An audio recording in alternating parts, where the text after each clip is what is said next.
nosso Vozes Delas. Que saudade que a gente estava de vocês. Encerramos a nossa segunda temporada e voltamos hoje para um episódio mais que especial. Estou aqui, Juliana Paiva, com a minha host, Raíza Bittencourt. Oi, gente! Como o Ju disse, a gente está super feliz de estar aqui de novo. E esse episódio, ele tem um gostinho especial, porque a gente está fazendo parte da programação de um evento chamado The World Creativity Day 2026, que é um evento global que acontece em vários lugares do mundo. E a gente está recebendo aqui esse evento em Salvador, tendo mais de 34 sessões no dia 21, 22 e 23. E a gente está super feliz, né, Ju, de falar, celebrar o Dia da Criatividade. É esse assunto tão importante que tem que fazer parte da vida de muita gente, do trabalho de muita gente. Então é muito importante a gente conversar sobre, debater sobre. E esse evento, com certeza, vai ser muito especial e já está sendo muito especial pra gente. Muito obrigada pelo convite de vocês, tá? E a gente está hoje com uma convidada incrível. Uma convidada que tem mais de 30 anos no mercado, engrandecendo culturalmente todos os eventos nacionais e internacionais. Ela que tem a sua agência, que é a Agência Canela, já participou de muitos eventos e produções audiovisuais. A gente vai conversar com ela, Pitty Canela! Pitty, acabei de aumentar meu cachê agora. Ah, maravilhosa! Seja muito bem-vinda ao nosso sofá. Seja bem-vinda, Pitty. A gente está super feliz de ter Muito você. obrigada, menina. Ju, Raíssa, eu tô super feliz de estar aqui, de ter recebido esse convite. Eu ficava com inveja de quem sentava nesse sofá. Ah, coisa linda! Porque um podcast que empodera as mulheres é sempre, nunca é mais um, né? É sempre um lugar muito especial, porque todos os dias a gente tem que engrandecer, empoderar e saber que as mulheres no lugar das lideranças é sempre muito especial. Que os homens me perdoem, mas a verdade tem que ser dita. Então, estou muito feliz de estar aqui, muito obrigada. Muito feliz de fazer parte da programação de um evento de criatividade que eu acho que é muito especial, principalmente para Salvador, né? É uma cidade tão criativa, tão talentosa, com uma raiz tão importante dentro da criatividade. Não é segredo para ninguém que os maiores publicitários do Brasil são baianos. Os artistas. Temos muitos artistas, nem se fala, mas eu também não vou ficar puxando a sardinha o tempo inteiro, porque eu sou super suspeita. Só para os artistas. Pitty, pode começar contando um pouco pra gente da sua história, assim. Existe uma conexão com quem você é, Pitty, sempre foi, com o trabalho que você escolheu desenvolver na sua vida? Eu acho que nunca separei, né? Pitty produtora da Pitty pessoa. A minha formação é sistemas, não é nem... Meu Deus! Por incrível que pareça, muita gente não sabe. Eu comecei a falar isso um pouco, já que agora a tecnologia está tão em alta. Eu falei, deixa eu falar um pouco para as pessoas que eu sou uma produtora com uma raiz na tecnologia, assim, porque isso faz muito parte da produtora que eu sou, né? Prática, lógica, com método de produção, porque é importante que a gente saiba ponderar o que é bom, o que é ruim, o que é certo, o que é errado. E isso é um fluxograma de tecnologia que a gente traz para a vida na produção, assim. Então, eu sou uma pessoa de sistemas, comecei trabalhando com digitação, depois operação de computadores grandes, depois eu fui aprender a operar computadores menores. Já não sou mais menina, eu trabalhei... esse período final dos anos 80 foi a época que apareceu o PC, que era o Personal Computer. A gente saía daqueles monitores de monitor verde, de prompt, e passou a usar um computador na mesa de cada um. E isso eu sempre fui muito curiosa, e isso me trouxe para um lugar diferente do que os meus amigos que programavam e que operavam o computador. Eu queria sair daquela tela verde e queria vir para esse universo mais criativo, que era ter um computador pessoal na mesa de cada pessoa que fosse usado por cada um individualmente. Aquilo me interessava muito. E aí eu fui aprender, trabalhava numa empresa e apareceu um software que era para esse computador específico. E aí o meu chefe falou, olha, você é muito curiosa, eu acho que você vai gostar disso. E aí me deu o software e aí eu comi aquele manual, eu virei uma ratinha de manual de de operação de software, e aí aprendi a mexer. E aí o cara que trouxe o software para o Brasil, que estava começando a vender ele para as empresas de Salvador, falou, você não quer vir trabalhar comigo? E me ofereceu o dobro do que eu ganhava, e meu chefe se arrependeu de ter me apresentado aquele software. E eu fui aprender a mexer, fiquei especialista naquele software, então o cara vendia e eu treinava as pessoas. Por conta desse caminho tortuoso, eu fui para uma empresa de treinamento. Nessa empresa de treinamento, eles fecharam um contrato com o Banco Econômico, que nem existe mais. Gente, eu estou contando toda a minha antiguidade aqui, da época dos papéis. Então, eu virei treinadora oficial daquele software em Salvador. E aí eu fui trabalhar nesse treinamento do Banco Econômico por 3 meses. E durante esses 3 meses eu fiquei dentro do banco treinando toda a equipe da área de marketing. Quando acabou o treinamento de 3 meses, meu chefe falou, vamos para uma outra empresa agora. Aí o cara da área de marketing falou, eu vou precisar de uma pessoa para ficar aqui dando suporte, porque eu tenho 200 pessoas que aprenderam a mexer nesse negócio, mas eu preciso de uma pessoa especialista para fazer rodar, né, no dia a dia.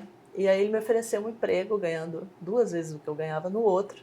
Acho e eu, como nunca... Sempre, ó, 2x, eu nunca esperei uma porta abrir. Abria uma gretinha da janela e eu me jogava. E aí eu falei pro meu chefe, adorei ter estado com você, ter aprendido muito, mas era uma oportunidade enorme para mim, no departamento de marketing, que era um lugar que, como boa curiosa que sou, me interessava muito. E aí eu fui trabalhar dentro do departamento de marketing do Banco Econômico e depois de quase 1 ano treinando as pessoas e dando suporte na área de tecnologia, eu ficava me metendo na área dos outros, na área de eventos. Então, tinha a Copa Banco Econômico de Tênis, eu fiz um software para automatizar o sorteio das chaves, comecei a fazer algumas programações dentro da área de marketing para ajudar os eventos. E apareceu uma vaga na área de promoções e eu nunca esperei a porta abrir a janelinha e eu me jogava. E aí o chefe da área de comunicação olhou e falou, Pete, você, como uma boa curiosa que você eu acho que você tem muito jeito para trabalhar com eventos. Você não quer vir trabalhar na área de promoções?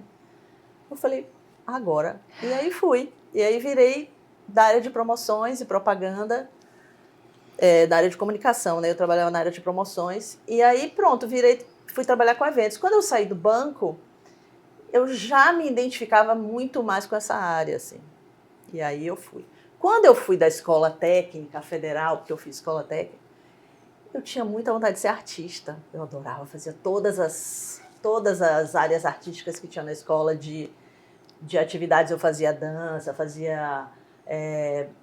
ajudava na produção de música, fazia os esportes, fazia tudo. Tinha um monte de colega bacana, artista, que estudava comigo. Mas eu não tinha talento artístico, gente. Entendeu? Assim, eu dançava, fazia samba de roda, eu era super metódica. Mas eu falava assim, eu não acho que essa área vai ser a minha, apesar de eu querer muito. Eu sempre tive muito cercada desse ambiente artístico na minha vida, muito. E aí, desde criança, e aí se a gente for fazer um resgate, eu fiz muitas coisas. Eu tinha uma tia que adorava programa de auditório, então eu fui para muitos programas de auditório da TV Aratu, na época, quando eu era criança. Você então, assim, viveu... Eu vivi muito cercada desse lugar, desse ambiente artístico. Na escola técnica, Tennyson Del Rey, que é compositor, André Becker, que é músico, foram meus colegas de escola. Paulo Vascon, compositor. Todos eles foram meus colegas de escola técnica. E aí eu fui reencontrando eles depois na vida, né? Cheguei para trabalhar com Daniela Mercury, encontrei André tocava com Daniela. Então, encontrei Tennyson, né, que tinha músicas gravadas por vários artistas. Então, eu fui reencontrando essas pessoas da minha vida nos caminhos que eu fiz. Então, trabalhar na área de marketing, na área de eventos, era uma forma. E aí eu falei, olha, eu acho que o meu caminho e o meu talento artístico talvez seja bastidor, né? Talvez seja a estrutura, talvez seja esse lugar. Então, se a gente parar para pensar, a minha vida nunca foi separada da minha vida de produtora, a minha vida de pessoa física, né? Assim. Então, eu acho que é isso, assim. Pete Canela sempre foi produtora, mas não sabia. Não sabia. Era o lugar que seus olhos já brilhavam. Sim, desde sempre. Está inserida nesse meio Se eu não tenho cultural talento mesmo. artístico, eu vou ajudar quem tem, né? Você é um degrau, né? E eu acho que a produção juntou aquilo que você tinha de melhor, né? Como você falou, a parte mais objetiva, lógica do curso de informática, e aí foi trazendo também aqueles elementos de arte que é importante ter esse repertório, né, que você trouxe. Mas eu queria saber, Pitty, eu tô encantada, assim, é uma delícia ouvir você. Mas eu queria saber algum momento decisivo que você teve, assim, que mudou a sua vida, que mudou a sua forma de ver, e aí isso te transformou em um outro tipo de pessoa, com uma outra visão. Que momento seria esse? Nossa, tive muitos. Uhum.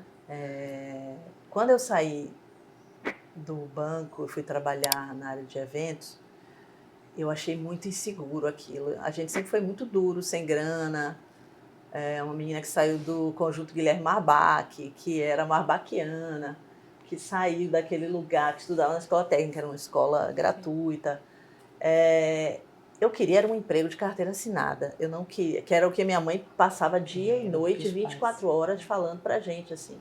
Eu já passei dos 50, então, na nossa época, um carteira assinada, um CLT, que os jovens hoje não querem saber de ser CLT. Contar.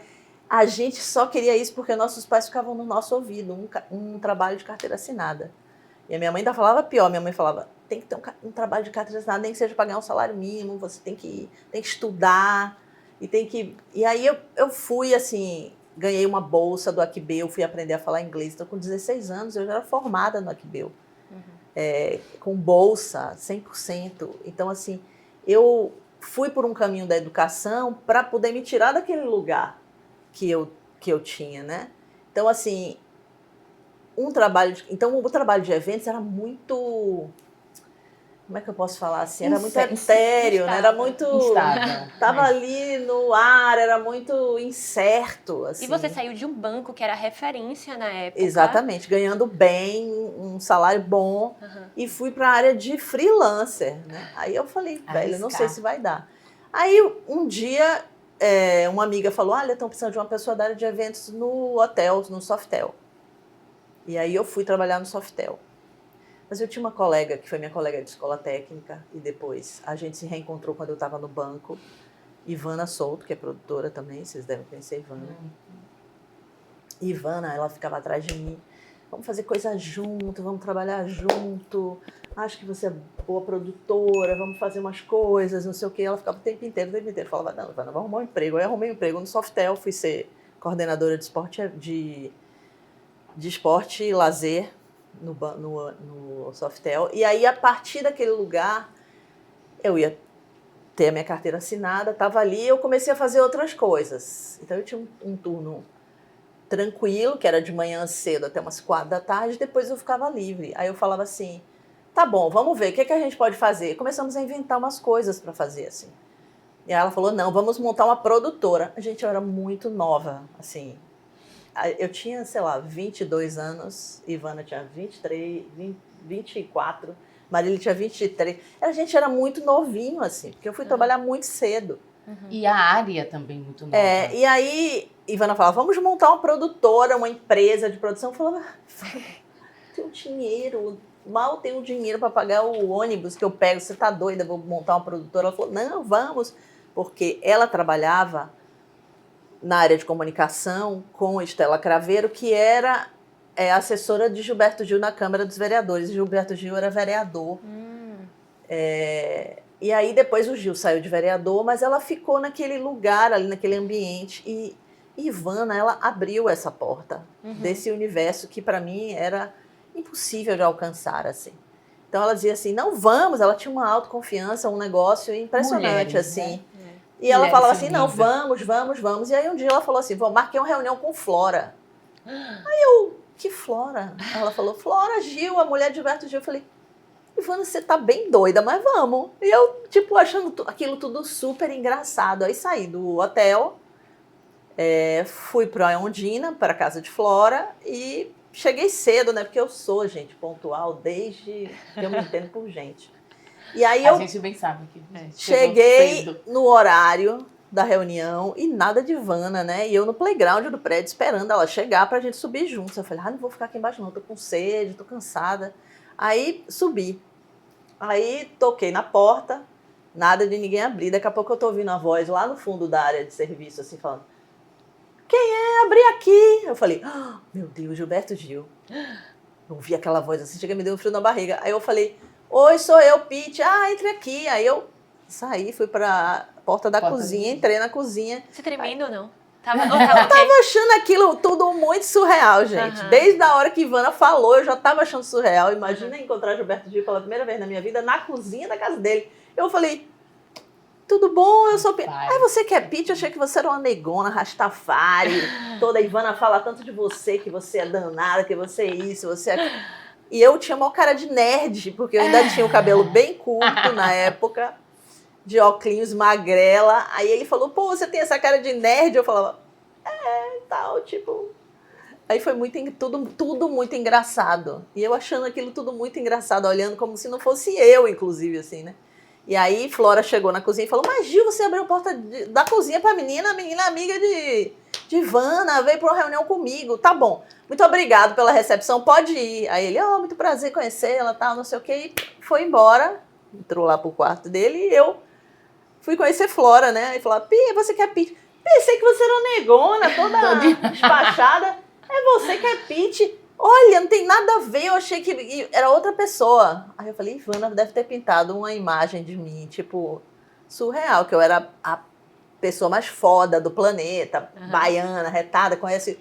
Aí a pessoa olha pra minha cara, aquela cara de nerd, né? E aí foi muito engraçado. Aí ficamos conversando, eu e Flora. Aí chega Ivana e a gente conversando, achando que aquilo era uma grande loucura. Eu falei, vai dar em nada, mas vamos ficar aqui, me divertir um pouco, conhecer essas pessoas.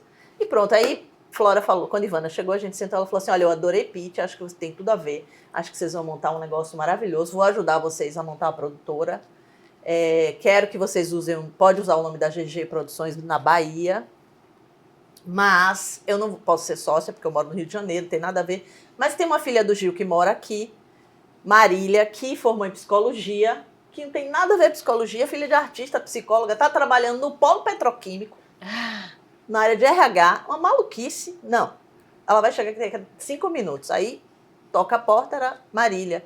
Falou, essa é Marília, sua sócia. Marília, essa é Pete, Ivana. Aí, eu conheci Marília Gil, minha sócia, que é minha sócia até hoje. Temos um CNPJ juntos. Desse jeito. Eu conheci Marília no dia que eu fiquei sócia dela. Então, eu acho que isso também construiu uma outra relação com a gente, uma relação de respeito desde o começo, com um limite importante de respeito e intimidade, pouca intimidade, mas que depois se transformou em outra coisa. Hoje Marília é minha comadre, eu sou madrinha dos gêmeos dela, do Lucas e Gabriel. Os meninos estão com 27 anos, Marília já é avó. Então, assim, foi uma relação construída com muito respeito, muito amor. Então, assim, e a gente montou a produtora, GG Produções Bahia. Depois de 8 anos, Ivana Souto saiu, porque ela foi trabalhar com Carlinhos Brau, ela virou empresária de Brau. Eu trabalhei com Brau no primeiro ano também, fazendo produção. Fiz produção do disco Alfagama Betizado, que está fazendo 30 anos agora. Ivana ficou nossa sócia, ficamos sócias por 8 anos, depois Ivana saiu, continuamos sócias até hoje, eu e Marília. Depois que Ivana saiu, a GG Produções Bahia virou Gil e Canela, porque éramos as meninas da GG durante muitos anos. Virou Gil e Canela. E quando eu fui fazer Olimpíadas, em 2016, eu precisava montar uma outra empresa. E aí eu montei a agência Canela. E aí, assim, gente, eu contei a minha história em 10 minutos. Mas eu acho interessante, porque é muito... Eu tenho muito orgulho disso e me divirto com essa história, porque foi muito... como é que eu posso falar, gente? É muito lúdica essa história pra mim, assim. Se uma pessoa me contasse isso, eu falava, mentira, gente, para que você não conheceu o Gilberto de eu abrir na porta da casa dele pra você na cozinha, tá louca? Mas foi exatamente isso. Então, assim, eu tive, além de tudo, eu tive essa sorte. Sim.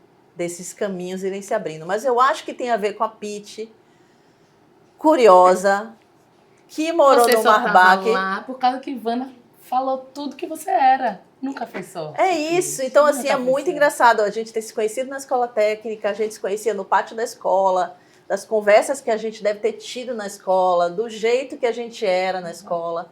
E depois a gente se reencontrar de novo num evento. Eu era patrocinadora, era banco patrocinando. Ela trabalhava na Fundação da Azul, do Gilberto Gil, que era uma fundação que cuidava das águas. A gente montou um evento na Praia do Porto da Barra. E esse evento, a gente se reencontrou e resolvemos fazer planos para fazer outras coisas. Na época que eu estava freelancer, eu trabalhei com ela num projeto da Fundação da Azul, chamado Rádio Azul. Acho que era isso o nome, não me lembro mais. Mas foi um verão que a gente montou caixa de som do Porto da Barra até o Cristo, na praia. E tinha uma hamburgueria que emprestou o andar de cima, a gente botava um DJ e ele ficava tocando músicas que o Gil escolheu, músicas que só falavam de mar, de praia, de rio, de azul, de águas, porque a Fundação da Azul era para proteger as águas. E a gente fazia, junto com a Aqualung, que era uma marca de roupa, a gente fazia uma campanha de limpeza das praias. Foi um verão interessantíssimo esse projeto que a gente fez junto pela Fundação da Azul. E a partir daí a gente ficou amiga, né? Assim, de novo, né? Mas uma amiga adulta, não uma amiga de colégio. E a partir disso e dessas vivências, ela dizer que a gente tinha que montar uma produtora. E foram anos muito, muito divertidos, gente. Muito. A gente, depois, quando ela começou a trabalhar com o Brau, ela conseguiu um patrocínio com Nizanguanais da Brahma para a gente fazer o primeiro ano da Timbalada, porque a Timbalada até então era uma manifestação de Brau na rua. Aí conseguimos um dinheiro da Brahma, fomos fazer o primeiro bloco Timbalada, convidamos 1000 convidados VIP. Convidamos 1000 convidados VIP. Então teve um ano que era o ano das frutas da Timbalada, que a gente fez 1000 camisetas. As camisetas chegavam da Stampart, que era a empresa de um amigo nosso, quentinhas ainda, frescas, com a tinta saindo, e o povo na porta esperando para receber as camisas do bloco. Assim, não pagava nada, mas a gente botou o bloco na rua. E aí foi tipo Gil, Caetano, os artistas da Globo, todo mundo na rua com a Timbalada naquele primeiro ano. Então a gente fez coisas muito surreais, porque a gente era muito nova, a gente não tinha nenhum medo. E a gente teve esse auxílio luxuoso também, né, de Flora, dando esse suporte e dizendo, vamos fazer, vocês podem.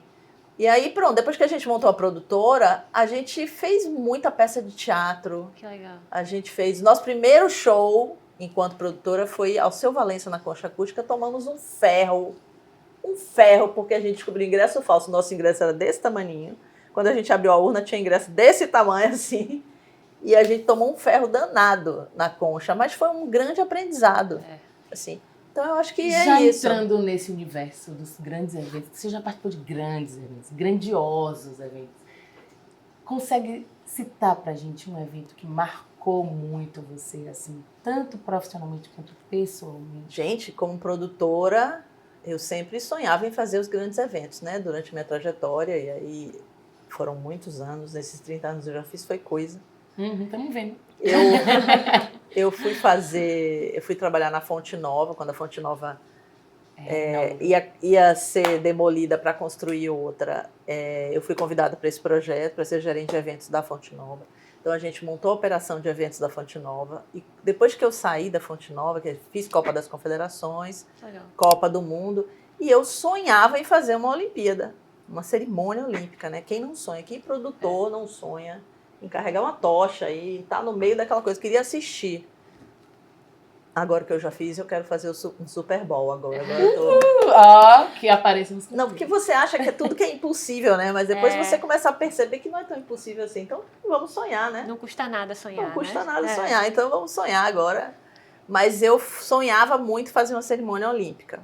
E aí, depois que eu fiz que eu trabalhei na Fonte Nova, eu tive a oportunidade de conhecer um cara chamado Flávio Machado, que é um produtor da SRCon do Rio de Janeiro. Ele apresentou uma proposta para fazer a inauguração da Fonte Nova. E eu adorei Flávio, porque Flávio é um maluco pé no chão, assim como eu, sabe? Assim, ele sonha umas maluquices danadas. E ele fez uma proposta linda, só que a gente não teve grana para fazer a proposta dele. Fiquei arrasada, mas a gente fez uma inauguração E a gente só conseguiu da Federação Baiana o espaço entre os jogos, né, entre o Bavi para fazer a cerimônia. Mas eu acho que eu dancei nessa cerimônia da inauguração. Com certeza da você deve ter Nova. dançado na Meu cerimônia. Deus, de verde, eram várias cores, eu era o grupo de verde. Ó, lembrei agora, gente. Então a gente já deve ter As conexões. A gente já dos se grandes cruzou, eventos. Ju, em muitos Com lugares. certeza. Mas sempre nesse lugar assim de produtora. Eu sou uma produtora. Tudo bem, gente, eu sou um pouco amostrada, né? O fato é que eu estou aqui me amostrando um pouco. Mas eu falo assim, eu sou muito falante, eu sou muito curiosa. Criativa. Eu pergunto muito das pessoas, eu me meto na área criativa muitas vezes, mesmo sem ser da área de direção artística. Mas eu estou sempre low profile nos eventos, assim. Então eu apareço nos momentos chaves, assim. Então às vezes por isso que a gente não se cruza. Tanto. Porque para você estar ali, provavelmente eu fiz a planilha, Uhum. eu autorizei a contratação. Então, esse é o meu lugar. Mas no dia do evento, com certeza, eu estou ali misturada, olhando, observando, vendo se precisa de alguma coisa, com certeza. Então, a gente já se cruzou. Eu já vi você dançando muitas vezes, muitas. E quando a gente fez a cerimônia, Flávio Machado me convidou para fazer um projeto, não era nem ainda a cerimônia, em 2015, começo de 2015. Quando eu soube que ele ganhou, na verdade, quando teve o sorteio para onde ia as Olimpíadas, que foi o Rio, eu mandei uma mensagem para ele e falei, cacete, Flávio, você ganhou as cerimônias, parabéns, incrível, tal. Ele montou a empresa Cerimônias Cariocas e ficou. De vez em quando a gente se falava, eu falava assim, você vai me dar uma tocha para eu carregar? Eu preciso trabalhar nas Olimpíadas, você tem que me arrumar uma vaga de qualquer coisa. Em 2015 ele me ligou e falou, vamos montar um projeto para a cerimônia? Você está fazendo o quê? Você pode vir para o Rio passar um mês aqui? Eu falei, vou. Imagina, gente, não espere a porta abrir. Quando abrir uma janelinha, você pula para dentro da janelinha. Não tem segredo, assim, eu acho que é isso, assim, é não ter medo, é ser responsável e não ter medo.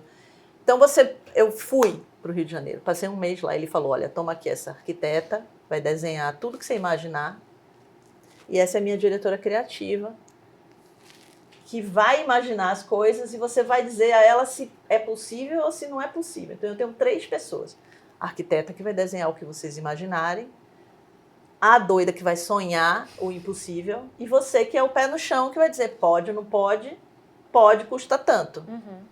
Vamos fazer esse projeto para uma cerimônia? Eu falei, vamos. Ele é a cerimônia paralímpica, encerramento paralímpico.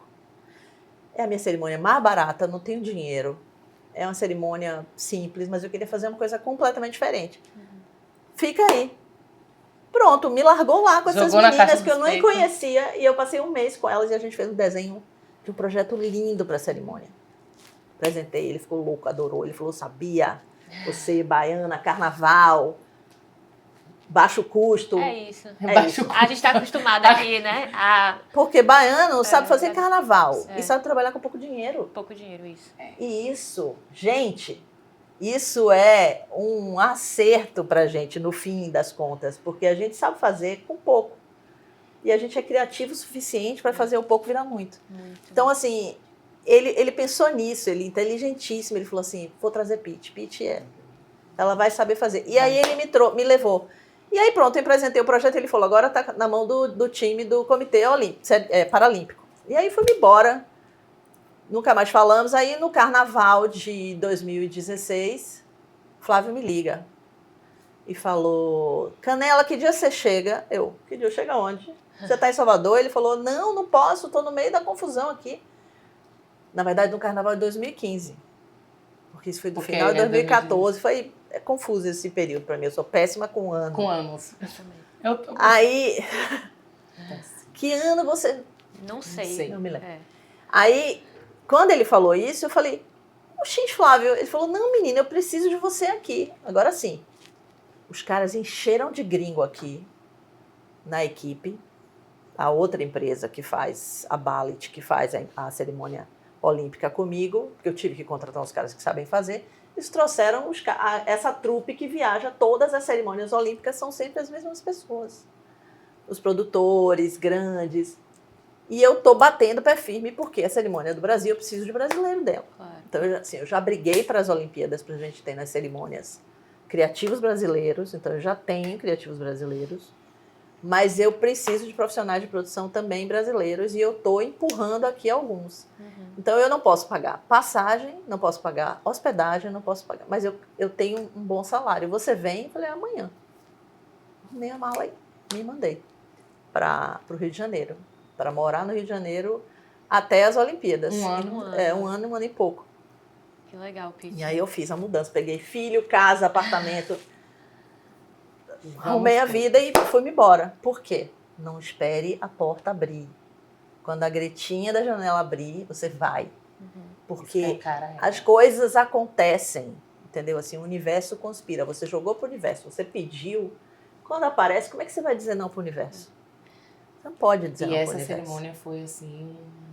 E a gente foi fazer. Eu não sabia nem qual era o meu cargo, sendo bem sincera com vocês, assim. Mas aí eu cheguei lá e falou, e aí, eu vou fazer o quê? Vou carregar uma tocha? Ele falou, não, rapaz, a cerimônia é sua. Eu falei, como assim a cerimônia é minha? A cerimônia é sua. Não foi você que idealizou? É a produtora master da cerimônia paralímpica de encerramento. Eu falei, é sério isso? Você tá bem louco, né? Ele falou, não confia no seu taco, não. Assim, você não acha que você é uma produtora boa para montar uma equipe grande, para ter sob a sua responsabilidade a equipe. O bom é que, à medida que as cerimônias forem acabando, você vai ganhando gente para trabalhar com você. Mas eu só ia ter isso em 2016.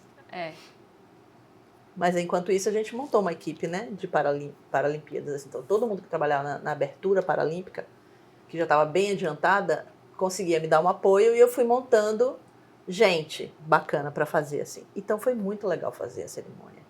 Estar nesse lugar, sabe, de importância, enquanto produtora baiana, representando naquele lugar, foi divertidíssimo. Quando a gente fazia as reuniões gerais, que tinham 500, 600 pessoas trabalhando, e o povo falava o país de onde vinha, eu falava meu país, Bahia, né, gente? Porque a Bahia é um país, não tem... Aí o povo gritava, ficava louco, falava assim, Pete, você é brasileiro? Eu falava, não, eu sou baiana, gente. Baiana é muito maior do que ser brasileiro, assim, porque a gente tem um universo aqui dentro.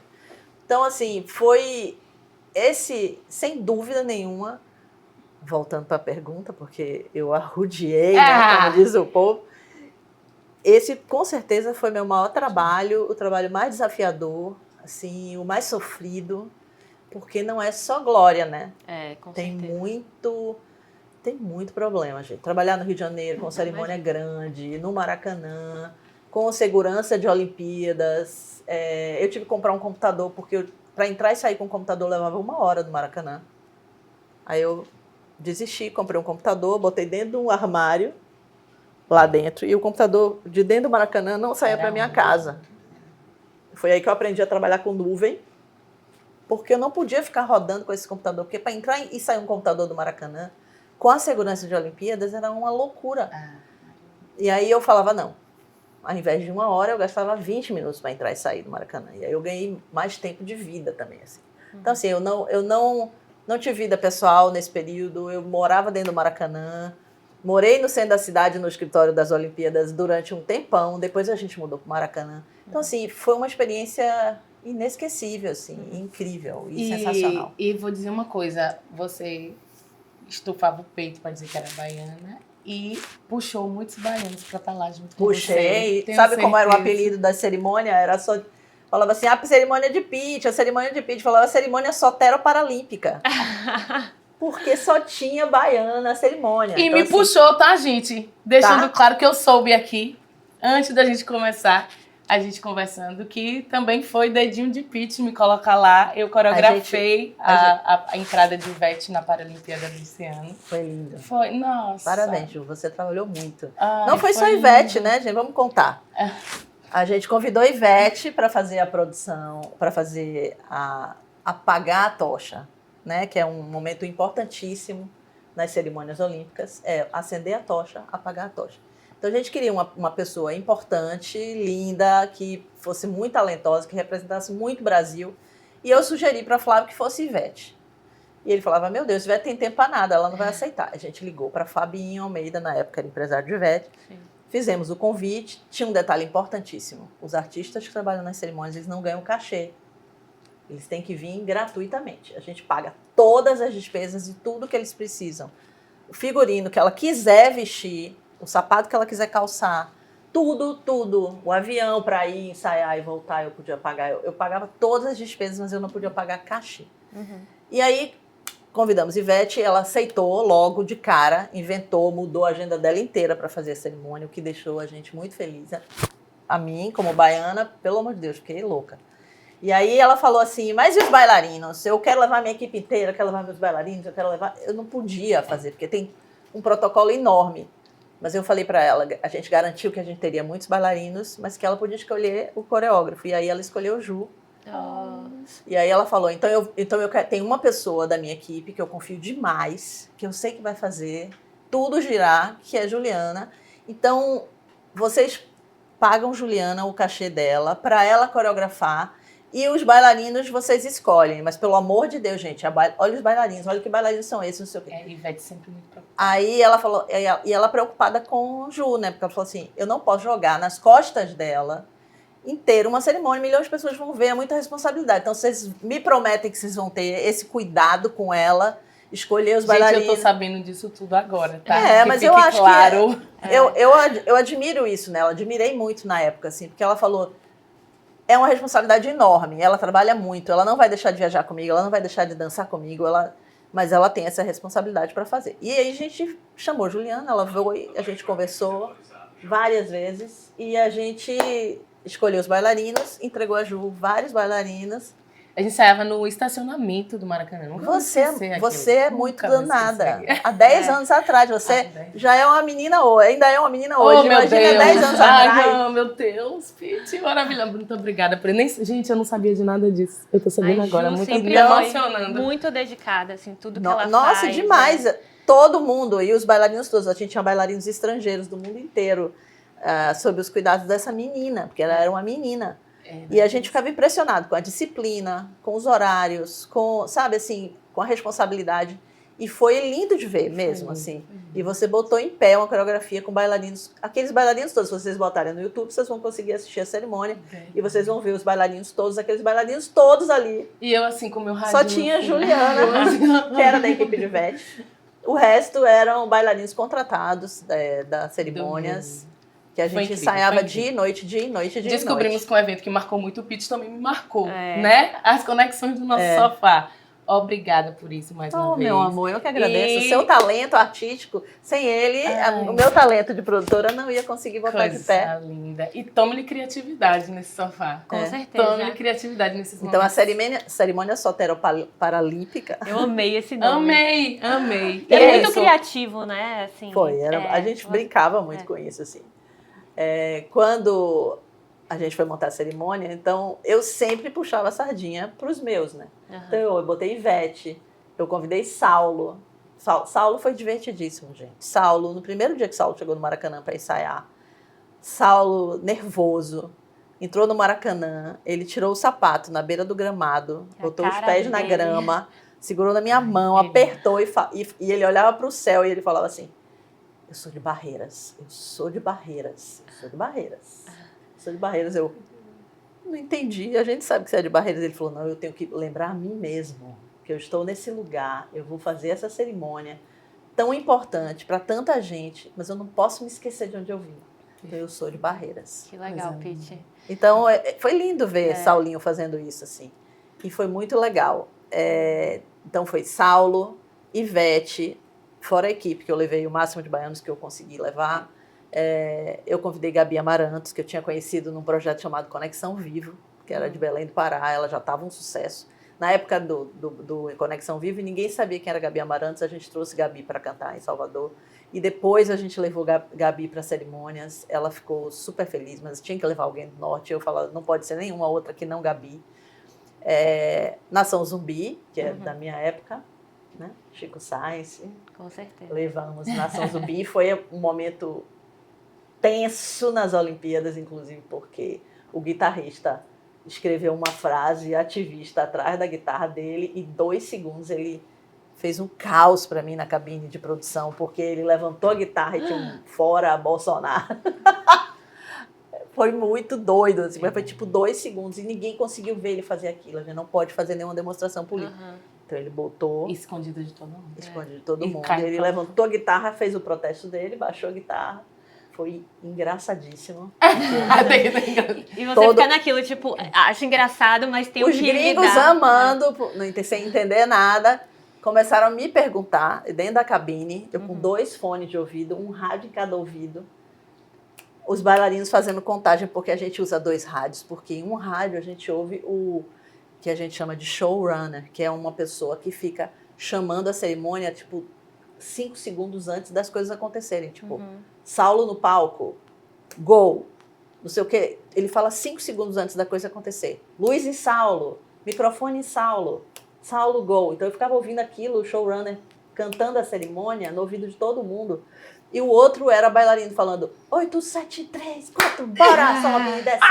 A música e a contagem do coreógrafo no outro ouvido, para que a gente pudesse acompanhar. Então, era uma loucura. E eu, além dos 2 fones, eu tinha o gringo me perguntando o que era isso? O que era que estava escrito na guitarra. Imagina. Eu falava, nada demais, depois Porque a gente daqui vai que você saber. Tudo bem, tá tudo Não, porque bem. se eu explicasse, ele É. cortava. Não, é. A cerimônia Cortava. tem uma coisa que não é ao vivo. São 10 segundos de delay. É. Por quê? Porque se acontecer qualquer coisa, a gente tem 10 segundos para É cortar muito o sinal. Ah, não sabia muito disso. chamado. Não pode ser ao vivo. Ivete Sangalo, eu quero meu microfone aberto. Eu falava, Betinha, não pode microfone aberto. Não pode, tudo é playback, não pode, porque é uma cerimônia ao vivo para milhões de pessoas E no o mundo eco, inteiro. isso, aquilo. Ela ficando louca já, falava, vamos fazer um combinado, nós 2. Você me dá o sinal. Você, na hora do intervalo da música, você abre só um tiquinho para eu falar um negocinho com o meu povo, senão não sou eu. E ela era verdade. É. Senão não fica orgânico, eu sei o que eu estou fazendo, eu prometo que eu não vou falar nada demais. E aí, minha filha, foi uma luta isso, uma luta para convencer o diretor-geral da cerimônia para a gente abrir o microfone dela, aqueles segundinhos, só para ela dar os recadinhos dela, assim, só para entrosar o público, né? E a Pra gente fazer fez sentido isso. pra artista. Menino, Porque a artista também, né, tá ali. mas foi a única Ela- pessoa no imagina, mundo que conseguiu fazer isso. Fazer isso. Poxa, isso aí vai ser. Tinha que ser baiana, né?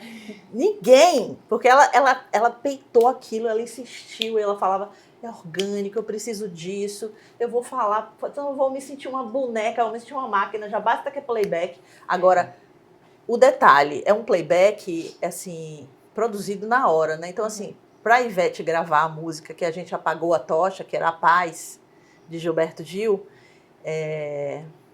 a gente montou um estúdio dentro do Maracanã. Então, no dia que ela chegou com o avião para o último ensaio geral, a gente já tinha toda a base da música gravada para ela botar a voz. Então, ela botou a voz no estúdio. E subiu pra cantar. E subiu pra praticamente. cantar. Entendi. Então, era assim, era uma coisa muito organizada, assim. Não podia. Apesar de ser a cerimônia que tinha menos orçamento, a gente tinha um bom orçamento, gente. E uma boa organizadora. E eu vou contar para vocês Né? que foi a única cerimônia do Brasil que devolveu dinheiro pro Comitê Paralímpico, tá? Nossa, isso é demais. E o meu chefe ficou chateado comigo, falou, vamos gastar, vamos botar uma luzinha a mais, um pedaço de palco, uma rede, uma bola que sobe e desce. Eu falava, velho, deixa eu falar um negócio, eu não tenho mais nem como comprar nada, eu não cabe mais, não dou conta mais desse orçamento. Tá bom assim, deixa aí esse dinheiro para uma emergência, para um negócio. Não foi pra Ju. Podia puxar pra Ju um negócio Gente, a mais? deixa eu não falar vou um me lembrar negócio. nem Pra quando- mim, com a referência de eventos na Bahia que eu tenho, era tanto dinheiro e eles dizendo que não tinha dinheiro. Imagina. Eu imagino.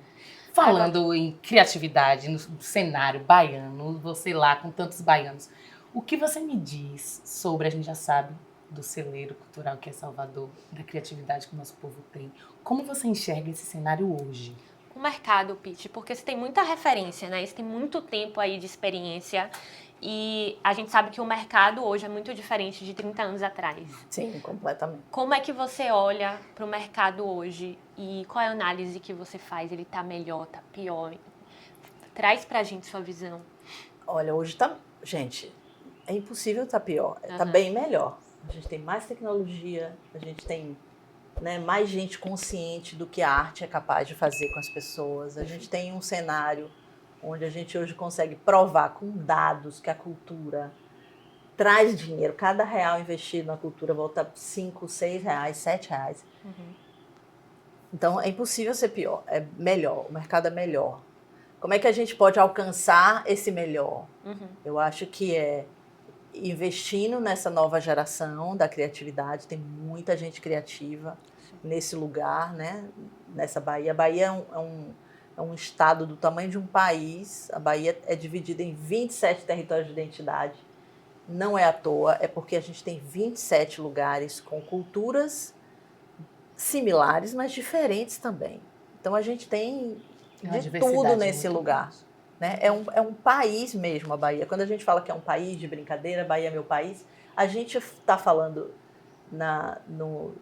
figurativamente, mas é porque esse lugar é muito grande e tem muito talento. Né? Muita potência. A própria Salvador, hoje a gente divide Salvador, região metropolitana, como um território, porque a gente tem uma periferia gigante e cheia de gente talentosa. Eu fiz um projeto, eu trabalhei num projeto do Spotify com a casa Vale do Dendê, que, por incrível que pareça, apesar de ser produtora e estar muito mais na área das artes, eles me convidaram para ser consultora financeira do projeto. Que legal. E eu não entendi nada. Eu falei, como assim consultora financeira, gente? Se eu fosse consultora financeira, eu estava rica. Não, Pete, por quê? Porque você é uma produtora executiva com acesso a grandes orçamentos, com acesso a projetos incentivados, com acesso a planilhas, e você consegue enxergar o projeto de uma maneira, o dinheiro e a sustentabilidade daquele projeto de uma maneira global, e isso vai ser importante para quem está na ponta. Porque era um projeto que a Vale do Dendê ia premiar produtoras de áudio e podcasts. As produtoras de áudio, produtoras de uma forma geral, iam ganhar 50 mil e os podcasts iam ganhar 20 mil. E eles tinham que provar, dentro do projeto, que eles conseguiriam pegar aquele orçamento e fazer aquele orçamento ser sustentável por 6 meses. Como é que eles iam transformar aquele dinheiro que eles iam ganhar e iam se sustentar por 6 meses e fazer o projeto deles ou a empresa deles render para o resto do ano ou para o resto da vida, porque aquele dinheiro não ia durar para sempre. Não. Então, a ideia era construir o desenho dessa planilha e o financeiro desse projeto para que ele conseguisse pagar todas as contas, mas que ele conseguisse ter uma estrutura que sustentasse o projeto.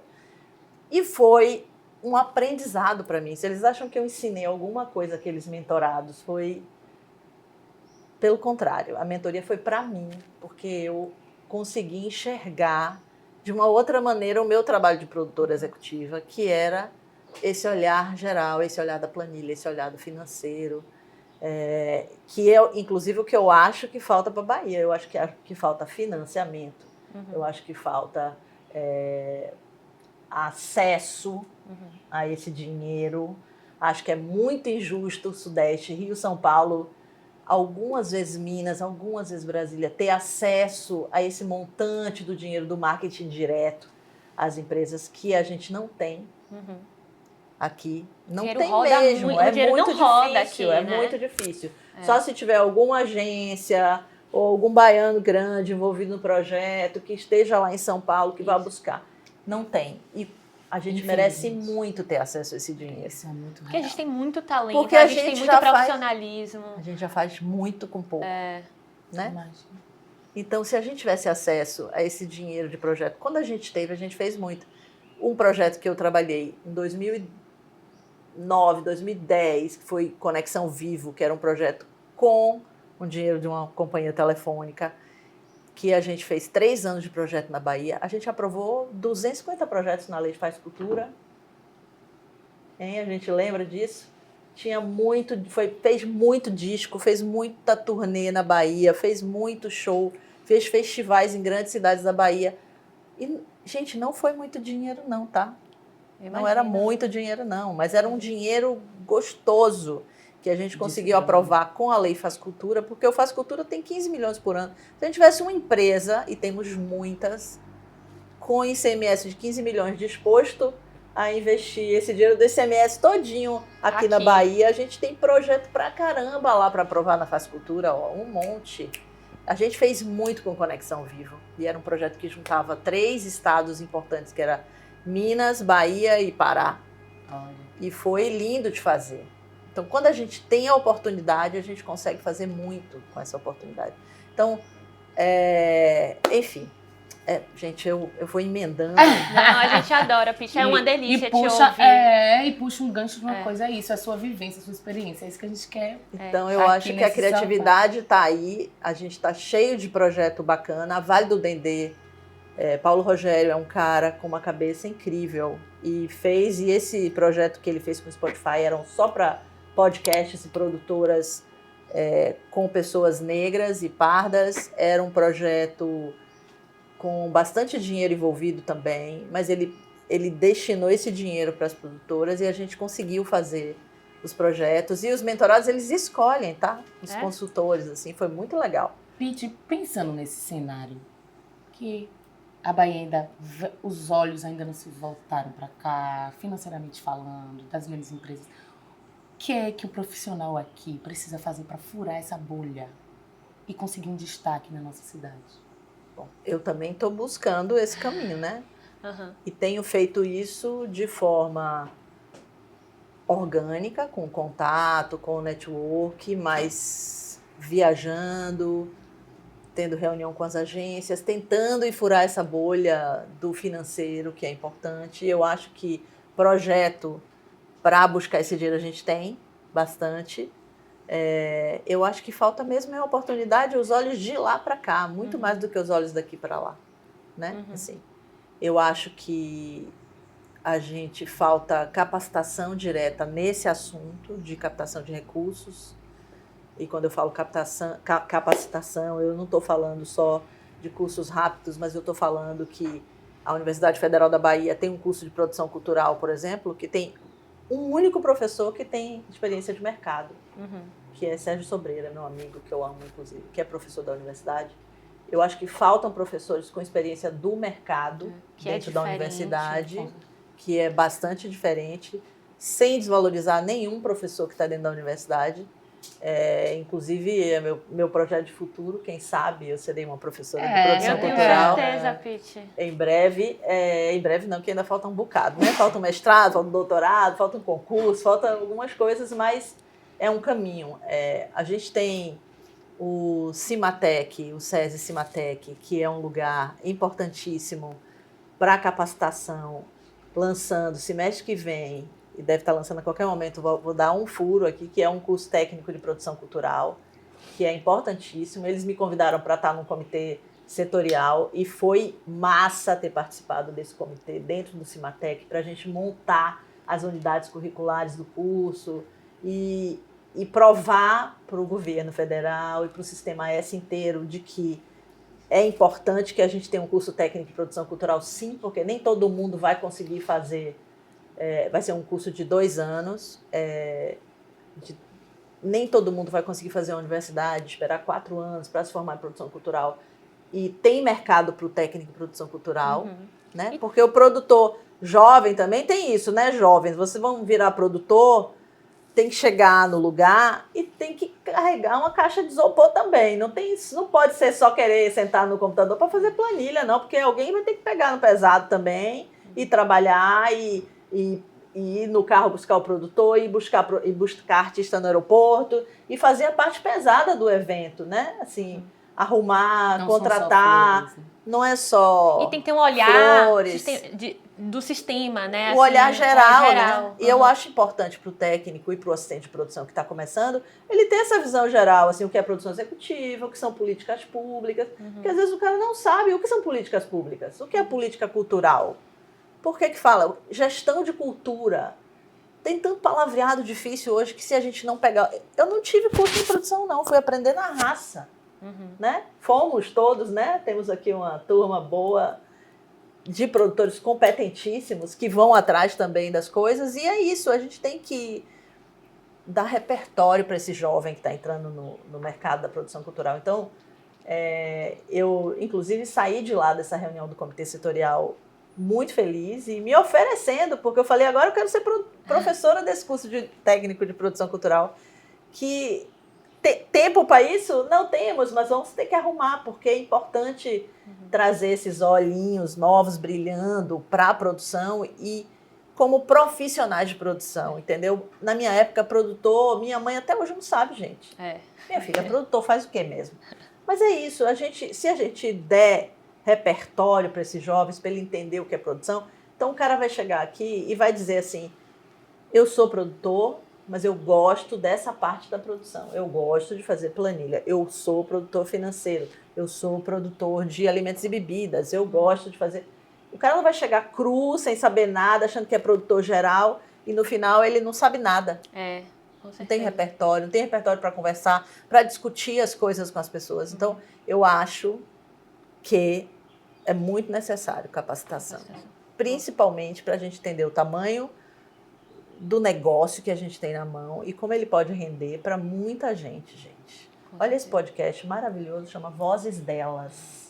Mulheres empoderadas, 100% lideradas por mulheres, 100% mulheres na bancada.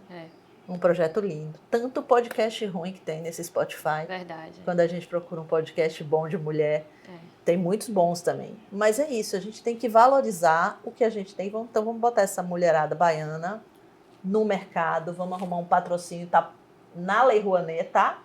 Então, você aí com imposto de renda, que não sabe o que fazer com ele, temos aqui um produto lindo, de qualidade, que vai render um monte para um monte de gente. E eu sou muito falante, eu acho que esse podcast vai durar umas 3 horas.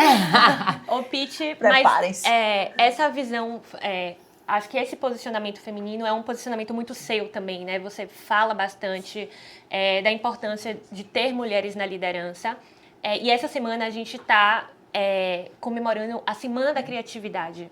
Eu queria saber de você o que a gente tem para celebrar, principalmente nessa semana relativa à mulher, né? É a mulher nesse ambiente de criatividade. Eu acho que as mulheres não tiveram as oportunidades que elas precisavam para mostrar o quanto elas são criativas, né? Mas a gente já nasce criativa, a criatividade já é intrínseca mesmo, assim. Então, eu acho que a Bahia é lotada de mulheres criativas, a gente tem visto cada vez mais mulheres com muitas ideias e tirando as ideias do papel, e transformando elas e executando elas, o que é muito importante. E eu duvido que tenha projetos masculinos, os meninos que me desculpem, para serem executados, que não dependam de mulheres criativas em volta deles, para botar ele na rua. Então, as mulheres são criativas por natureza e as mulheres são executoras, as mulheres executam, porque a gente não gosta de teoria só, a gente gosta de prática, a gente gosta de botar no mundo, entendeu? Assim, e é uma metáfora importante, mulheres botam no mundo, filhos, projetos, criatividade, muita coisa, gente. Então, eu acho que vamos buscar as mulheres criativas que não têm oportunidades. Se a gente for passear nessa Bahia linda de meu Deus, as artesãs, a gente vai ver. Eu tenho um exemplo bem prático. Eu fui fazer um desfile em uma época, eu precisava de chapéus diferenciados para fazer. Eu levei os desenhos do estilista num lugar perto de Massarandupió, Diogo, que tem umas mulheres que fazem trabalhos com palha. Entreguei os desenhos, voltei uma semana depois e peguei todos os chapéus prontos. E aquelas mulheres não tiveram estudo disso, estudo de linha de montagem, elas fizeram chapéus com as próprias mãos. Foram chapéus incríveis, lindos, foi um desfile há alguns anos atrás do Projeto Axé. E isso é o que a gente tem na Bahia, mulheres criativas que aprendem no fazer. Então, se a gente capacitar, imagina se a gente capacitar essas mulheres para que elas entendam que essa criatividade delas pode se transformar em coisas importantes, em dinheiro. Geração de renda, né? Pode gestar a vida delas de maneira mais sustentável mesmo e mais rica, né? Mais tranquila, eu posso dizer assim, né? De uma maneira mais tranquila. Se você puder deixar uma mensagem agora para as criativas que estão começando as suas carreiras, começando agora essa vida, querendo buscar e cada vez mais crescer no seu trabalho? Que mensagem você deixaria? Eu vou dizer que não espere nada, que comece. Eu acho que o maior conselho que a gente pode dar para as mulheres criativas, para as pessoas criativas dessa Bahia, desse mundo, é comece. Não espere a verba, não espere o projeto ficar pronto, não espere o espelho ficar pronto, a casa ficar pronta. Comece seu projeto. O projeto está dentro de você, a ideia está ali em você. E você sozinho vai conseguir transformar esse projeto, né, essa ideia num projeto executável. Então vamos começar, seja ele um blog de internet com a sua rede social, seja ele um podcast, grave com o seu próprio celular, seja ele um projeto de música, pega o violão, sente no banco, faça a sua música, grave, mande para os artistas. Eu acho que é começar, não esperar, porque esperar, o mundo a vida está curta, o mundo está acabando, está uma loucura esse mundo, gente. A gente precisa o quê? Fazer muito mais, viver, ser feliz, viver, do que ficar esperando. Então, meu conselho é comece. E me devem R$1, porque conselho de graça ninguém dá falando. Sem contar nos medos que todos têm, né, Pitty, de começar. Mas todos temos dar medo. o primeiro medo passo, de errar, o medo de errar, o medo bloqueia muitas pessoas. Então, é de fato começar. Mas eu vou me lembrar da menina marbaquiana, que tinha 20 anos, que trabalhava de carteira assinada, que saiu do trabalho com medo mesmo e não esperou a porta abrir, abriu a gretinha da janela e foi pulando. Eu contei para vocês, eu fui pulando de galho em galho, sem medo, com medo da minha mãe, porque falava, tem que ser CLT, tem que ter carteira assinada, tem que ganhar nem que seja um salário mínimo. Então eu ia, mas ia com medo mesmo, porque sem medo, a coragem existe porque existe o medo. Senão a gente não faz nada, gente. Então a gente tem que fazer. Uma segura na mão da outra aqui, ó, e a gente vai embora juntos. E eu acho também saber ser sensível com o seu próprio erro, né? Porque a gente vai errar. Hoje tem uma coisa muito grande, assim, dos jovens de não querer fazer por medo de errar. O que vão pensar de mim? A internet está aí também para tornar o erro em uma escala muito maior, né? Isso também é uma coisa que preocupa. Então, antigamente, você cometia um erro, o pessoal da rua sabia, da sua cidade, né? Mas hoje a gente tem ouvido falar de cancelamentos, né? De uma escala muito maior, assim, que um erro pode proporcionar. Eu sou mãe, eu sei o quanto é chato e o quanto a gente evita que nossos filhos fiquem frustrados. A frustração faz parte da vida. Então, assim, você acha que eu quero que meu filho se frustre com alguma coisa? Não, eu quero que ele seja feliz, bem-sucedido, tenha dinheiro na conta. Mas nem sempre vai ser assim. Então, assim, a gente segura a superproteção. Então, de vez em quando, a gente tem que deixar ele se jogar no mundo, ele se frustrar um pouco, porque ele vai aprender com isso também. Então, assim, eu acho que a gente está evitando a frustração, mas não é bom para ninguém, nem para nós, nem para os nossos filhos, nem para os nossos amigos. Então, eu acho que errar faz parte. E se a gente não errar, como é que a gente vai saber o que é o certo, né? Então, assim, eu acho que é errando que a gente vai aprendendo mesmo. E são clichês antigos que são reais. É errando que se aprende. E não tem jeito. Se você não errou nenhuma vez, é porque você não tentou nenhuma vez. Mas se você tentar, você vai errar até você acertar. Coisa linda. Olha, a gente precisa acabar esse episódio.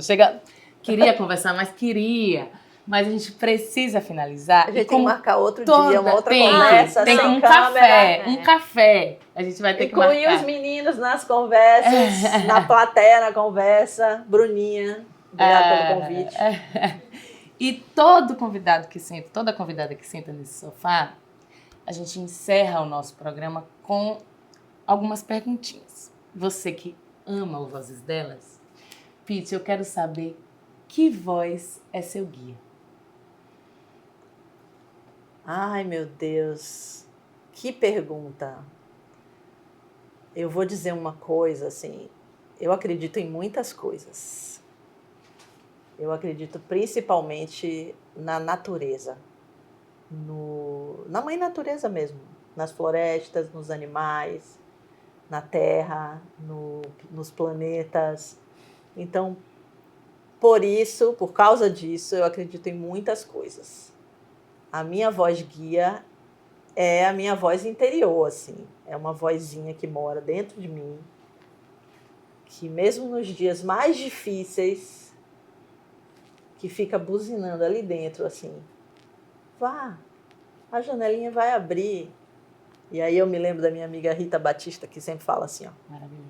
uma coisa boa vai acontecer comigo hoje. Uma coisa boa vai acontecer por minha causa hoje, ou através de mim hoje. Então eu acredito nisso. Eu acredito que a gente acorda e que uma coisa boa vai acontecer com a gente hoje. Vão acontecer outras coisas? Vão. Mas a gente não pode se guiar pelo que acontece de errado ou pelo que nos frustra. A gente tem que acreditar que uma coisa boa vai acontecer hoje. Uma coisa boa vai acontecer comigo, uma coisa boa vai acontecer através de mim hoje.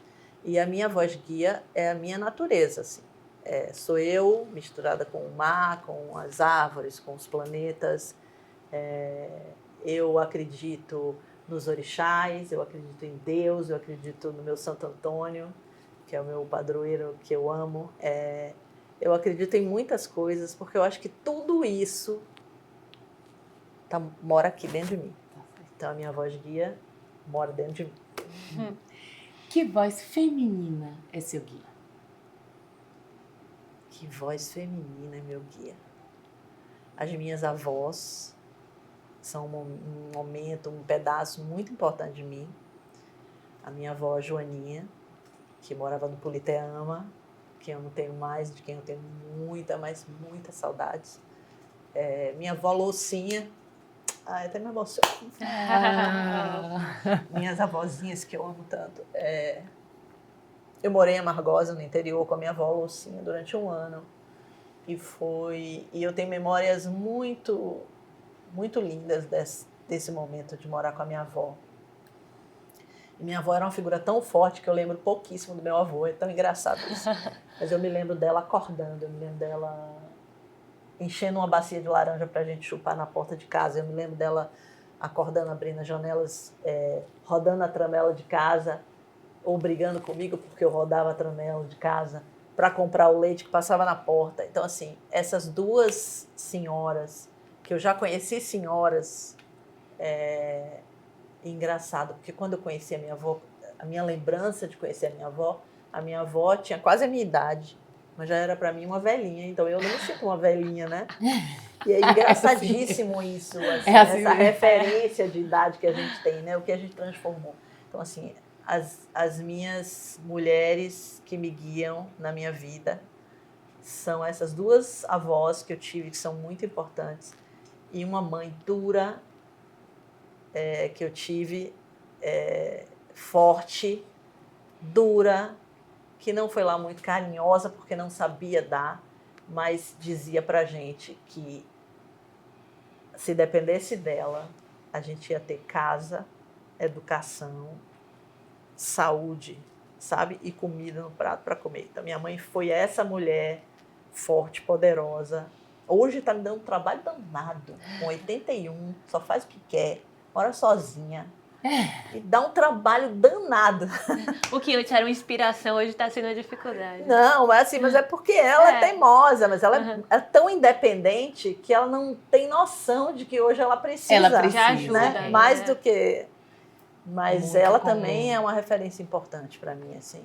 Então é isso. Eu tenho mulheres muito, muito fortes na minha vida, assim. Mulheres, inclusive com quem eu trabalhei. Eu tenho na minha mão 5 grandes amigas que me carregam com elas para todo canto, assim, e seguram na minha mão sempre que eu preciso. Então, assim, eu tenho muitas vozes femininas perto de mim e que me guiam. Muitas. Maravilhoso. Potente. O que é que pode calar a sua voz? Muito difícil. O que pode calar a minha voz Ai, meu Deus, o que é que pode calar a minha voz? Acho difícil calar a minha voz. Já tentaram.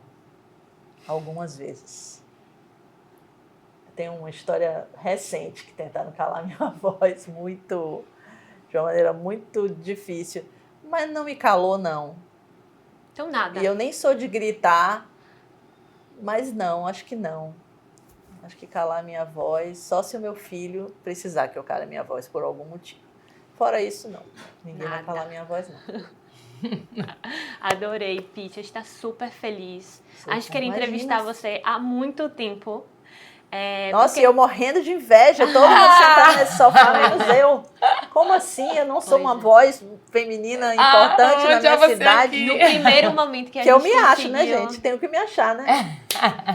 Mas a gente está super feliz, assim, você é uma grande referência aqui em Salvador. Não só em Salvador, mas em Salvador sobretudo, né? Porque você Eu que estou feliz, eu que agradeço demais o convite. Eu estou muito feliz de estar aqui, muito feliz de ter conhecido vocês, assim. Acho um trabalho lindo que vocês estão fazendo e vou torcer e vou fazer tudo que estiver ao meu alcance para que esse projeto chegue muito longe. Muito obrigada, Pitty. Obrigada por dividir a sua história, dividir a sua opinião, sua visão sobre o mercado criativo de Salvador. A gente que está hoje nesse episódio muito especial, né, Rai? Que a convite, né, do pessoal da WCD, que nos convidou para estar aqui hoje falando sobre criatividade com você, essa potência de mulher da nossa cidade. Muito obrigada. Então, muito obrigada por estar aqui no nosso sofá, se abrindo, se emocionando e, com certeza, inspirando muito mais mulheres, muito mais gente que está assistindo esse programa. Lindo, gente. Muito obrigada, de verdade. E meninas, se vocês estão aí, não esqueçam de curtir, de comentar. A gente quer ouvir as perguntas. O que você achou? Toca o sininho e a gente se vê no próximo episódio. É isso, Ju? Isso é mesmo. Um beijo, obrigada! Beijo, gente. Obrigada.